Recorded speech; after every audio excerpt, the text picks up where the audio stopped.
The Lord be with you. And with your spirit. A reading from the Holy Gospel according to Matthew. Glory to you, O Lord.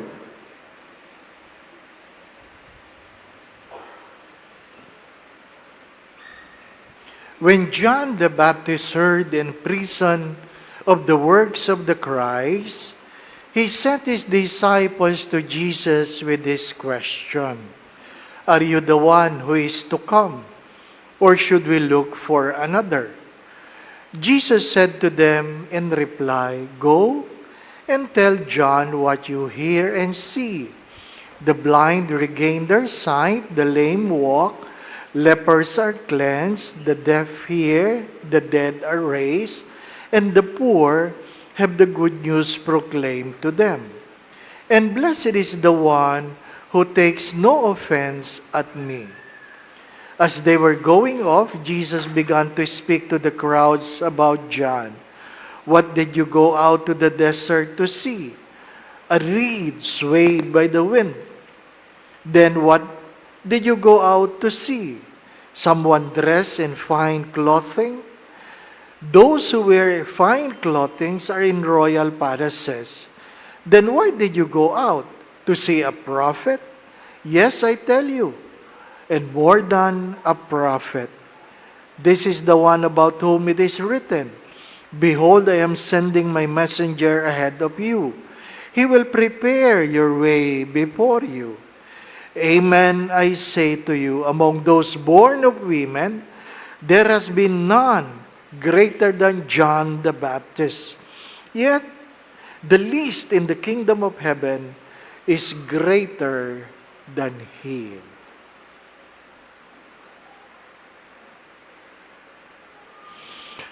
Brothers and sisters, the Gospel of the Lord. Praise to you, Lord Jesus Christ.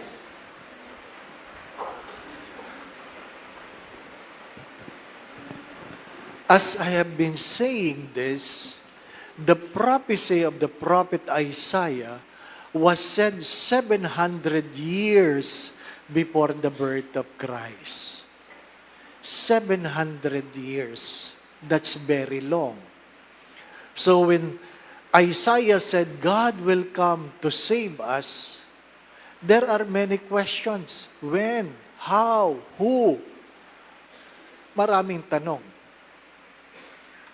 At matagal nang namatay si Isaiah bago dumating si Jesus. Kaya yung second reading, nagpapaalala, be patient. Be patient. Lord, ang tagal ko na may sakit, sabi mo gagaling ako. Be patient. There are so many prayers remain unanswered because it is according to God's time, according to God's ways. Hindi mo alam kung paano, hindi mo alam kung kailan. But the second reading says, be patient. As I always say this, fix your eyes on Jesus. Fix your eyes on Jesus. Because if you focus on the things you do not have, if you focus on the things you do not like, if you focus on the things you do not appreciate, definitely you will get distracted, later on, disappointed. As I've said earlier, wrong expectation leads to disappointment.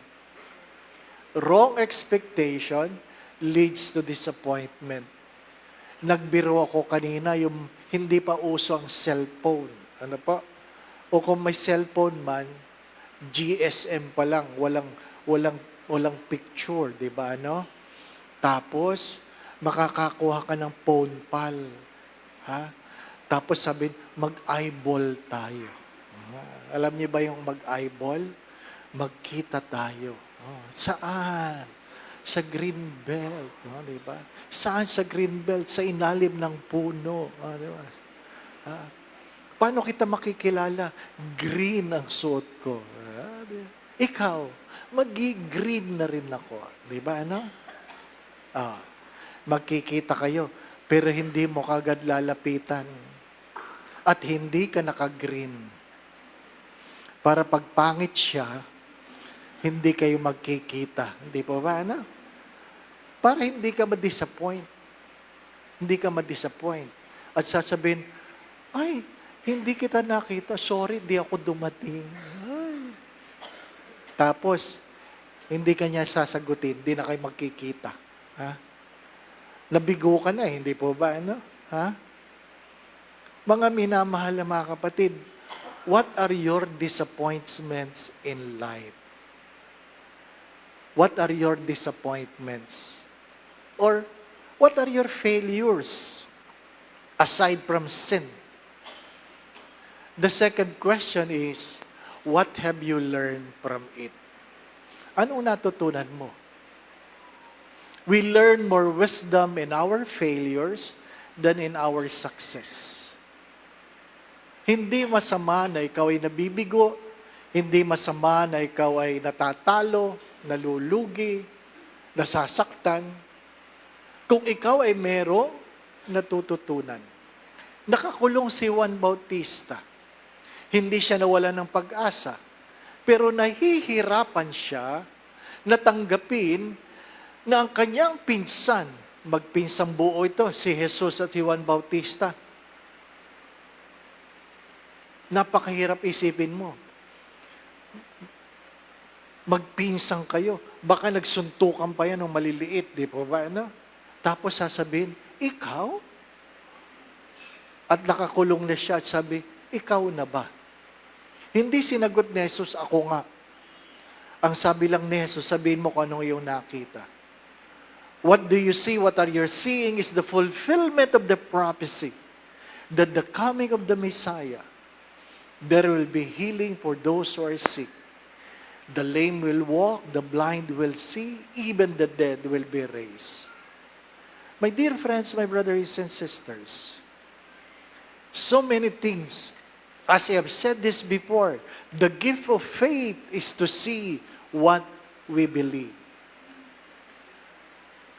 Again, wrong expectation leads to frustration. Second, this is very true. If you change the way you look at things, the things you see will change. If you change the way you look at things, the things you see will change. Pag binago mo ang iyong pananaw, magbabago ang iyong tinitingnan. Di po ba, ano?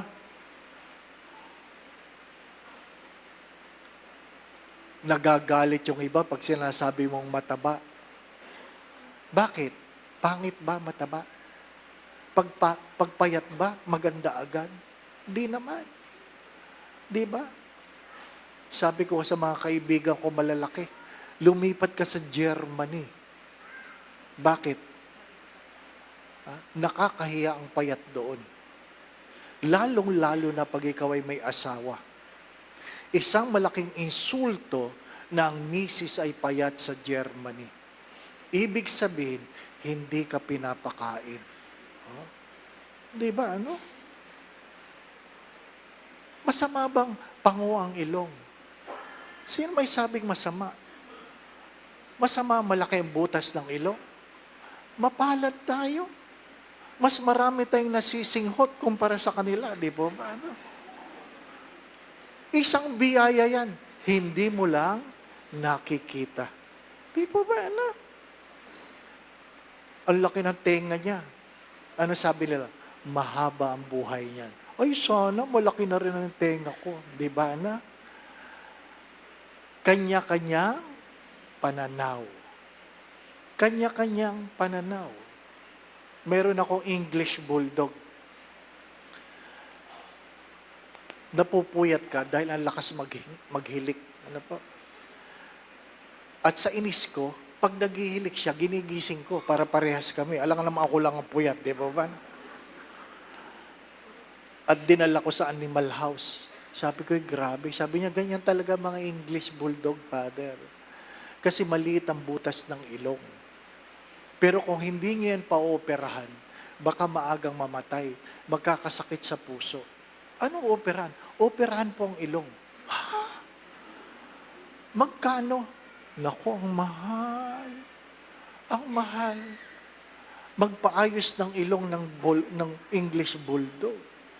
Kaya bago ko siya pa-operahan, marami siyang narinig sa akin. Sabi ko, hindi nga ako nagkaanak. Di ba? Kung wala akong aso, mayaman siguro ako. Ha? Hindi ko alam kung naiintindihan niya. Ano po? Inoperahan. Inayos ang ilong. Inayos ang ilong. Tapos, i-hospital mo pa doon. Doon pa yun matutulog. Ekstrang bayad.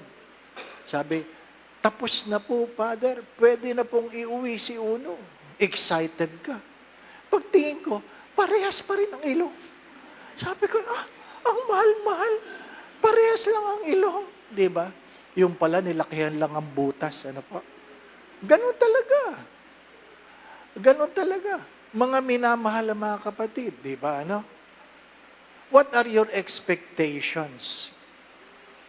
Mahirap yung nag-asawa ka, ang inaasahan mo sa asawa mo, hindi magkakamali.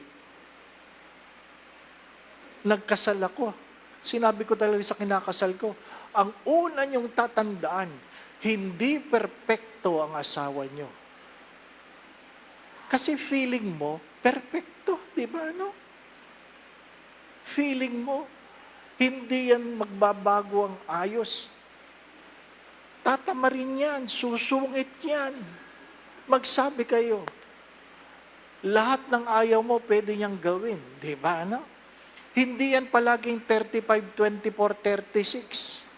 Pag nagbuntis yan, 40, 50, 40 yan, di ba, no? Na pag nagyapos kayo, ang magtatama, tiyan sa tiyan. Mabuti kung palaging dibdib sa dibdib, di ba ba, ano? Oh. At pag hindi yan nag-exercise, nawili ang kakakain, ang pinakamaliit niyan, 40, 40, 40. Di ba? Oh.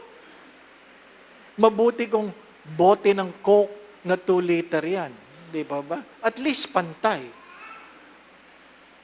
Mananabi ako. Di ba yung mga misis? Karamihan dyan. Ang katawan, sampalok. Sampalok. Ano ibig sabihin ng sampalok? Ang daming bewang. Di ba? Hindi mo alam kung dibdib, buson. Di ba? Totoo? Kaya hindi mo na yan pinagdadamit ng sikip na sikip. Baka ikaw ang matakot, di ba ba? No? Ang mahirap naman doon sa ibang misis, alam mo nang ilang beses ka nang nanganak, hindi mo pa rin kayang tanggapin. Kaya malungkot ka. Hindi mo may pamigay yung damit mong sikip na sikip. Pamigay mo na yan. Father, kasi nung dalaga ko, pag yan ang suot ko, sexy ako. Noon yun. May mga bagay na hindi na magbabalik. Di po ba, no? Subukan mo isuot yan. Tingnan mo ang sarili mo sa salamin. Hirap na hirap ka. Na tingnan ang sarili mo. Di po ba, no? At kung makakapagsalita lang mga sinulid, maririnig mo. Ano, sabi nila, kaping! Walang bibitaw! Di ba, totoo? Ay, wrong expectation leads to frustration. Tanggapin mo yan. At ang pag-ibig ay hindi naiiwan sa hugis ng katawan. Di po ba, no?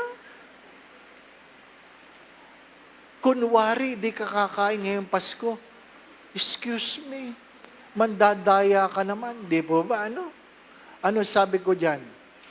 Ice cream, chocolate, ha? A moment in your lips, forever in your hips. Di ba? Kaya sana nagtimbang kayo noong December 1 at magtimbang kayo sa January 18. Bakit 18, Father? Sa 18 pa lang matatapos ang Christmas eh. Kasi yun ang Santo Niño, di po ba? Ano? Tingnan natin. Sabi ng kapatid ko, naku, bibigat na naman ako. Sabi ko sa kanya, pag nagtimbang ka, humiga ka, itaas mo ang paa mo, ipatong mo ang timbangan, sigurado ako magaang ka. Di ba? Ano? Di ba? Kasi timbang niya ang sinusukat, hindi ikaw. Di ba ba? Ano? My dear friends, again, what are your prostrations? And the simple answer is, because of your wrong expectation. We are sad in Christmas because of so many expectations that are wrong. There's no moratorium on Christmas. People continue to be sick. Some people even die. Kamakailan lang sinabi ko, ang daming paring namamatay, unusual. This year, unusual. From December 1, unusual. Magugulat ka. 2 days ago, a bishop passed away. A diocese have lost a bishop in this Christmas. Can you imagine? My dear friends, my brothers and sisters, why? Because there's no moratorium in Christmas. You cannot eat if you are diabetic. Hindi mo pwede sabihin, Lord, Pasko naman, baka pwede ito. Hindi pwede, kahit Pasko. Hypertension ka, huwag mo sasabihin, Lord, Pasko lang pagbigyan mo. Wala, hindi pa rin pwede. Ako po niya, traffic pa rin. Hindi magbabago. That's why the invitation of today's celebration, if you want to be happy, put your expectation in a right disposition. You cannot change things, but you can change your attitude. Again, my brothers and sisters, you cannot change things, but you can change your attitude. Sabi nga nung isa, hindi na ako umattend ng reunion ngayon, Father. Nasasaktan lang ako. Bakit? Kasi tuwing nagkikita-kita kayo magkamag-anak, ang tanong lang palagi sa akin, kailan ka mag-aasawa? Diba? Bakit? Sabihin mo walang pakialaman, di ba? Reunion, ang tanong lang dapat ay kumusta ka? Huwag mong itatanong, kailan ako mag-aasawa? Di ba ba? Ngayon, pag may nagtanong gumanti ka, ano, Father, ang tanong? Kailan ka mamamatay? Para parehas, di ba ba?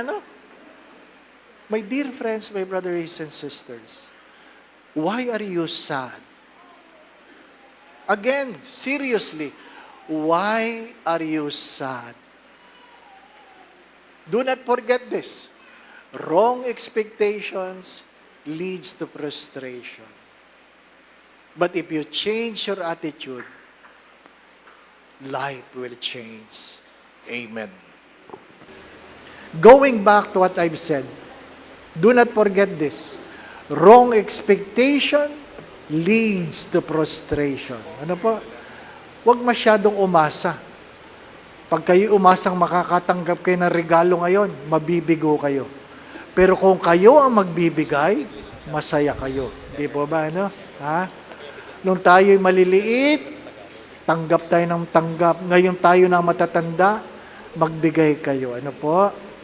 Mga anak, hello? Mga anak, kapag mayroon kayong matandang magulang na nanghihingi ng pera, bigyan nyo ha, bigyan nyo. Sabi ko, bigyan nyo. Hindi yun para sa kanila. Para yun sa mga apo nila. Ano po? Yun na lang ang kaligayahan ng mga lolo at lola. Makapagregalo sa mga apo. Ano po? Ha? At higit sa lahat, bisitahin ng magulang, lalong-lalo na sa Pasko. The Lord be with you. And with your spirit. And may Almighty God bless you and your family, the Father, the Son, and the Holy Spirit. Amen. The Mass has been offered. We go in peace to love and serve the Lord. Thanks be to God.